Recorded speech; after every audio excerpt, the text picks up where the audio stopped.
The Celtics have started their trade deadline dealing with a move to boost their big man depth chart after missing out on Jakob Poeltl, acquiring Thunder center Mike Muscala. League sources confirmed to Mass Live on Thursday afternoon. Boston will send Oklahoma City back Justin Jackson and 2 second-round picks. The deal was first reported by The Athletic's Shams Charania. Muscala, 31, has played in 43 games for the Thunder this season, averaging 6.2 points, 3.1 rebounds and 0.9 assists per game. He should slot in as a big depth option next to Luke Kornet and Blake Griffin off the bench on nights when Al Horford and/or Robert Williams aren't available. What makes Muscala an appealing fit for Boston as they bolster their team at the trade deadline?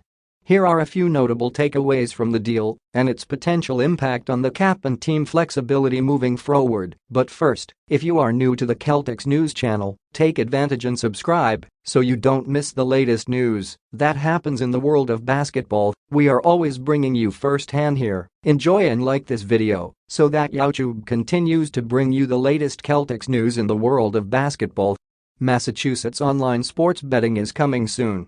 Learn more about the top sportsbook operators coming to Mass such as FanDuel Massachusetts, DraftKings Massachusetts and Caesars Sportsbook Massachusetts. Muscala is under control for one more season. He makes a modest $3.5 million, which fits into the Celtics' $5.9 million trade exception that expired today. Boston still has $2.4 million left of it.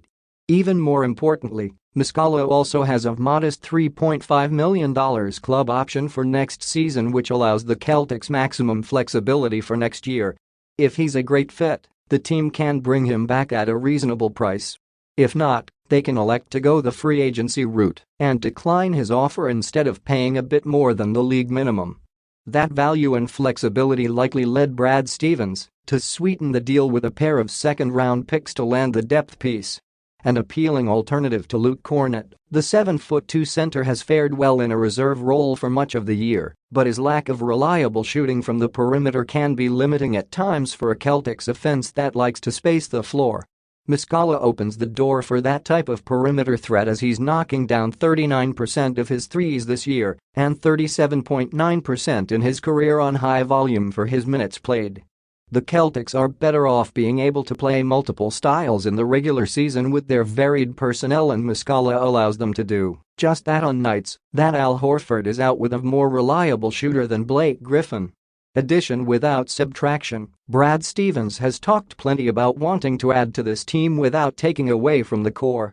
With hours remaining to go at the trade deadline, he threads the needle well with this deal. Justin Jackson is clearly a non-factor with this group as a 14th man, and keeping Peyton Pritchard around for guard depth was always more appealing than using him for a big, since his absence would have created another hole in the depth chart. Either way, Boston helps themselves here with a Muscala insurance policy without hurting their current on-court product. Any deal like that is always a win on paper for a contender if it costs minimal draft compensation. What now? The Celtics no longer have their large TPE in use, but they still have the contract of Danilo Gallinari to use in potential swaps along with younger trade chips. Boston also has a hole on the wing depth chart with Jackson out and Jaylen Brown sidelined for a few days.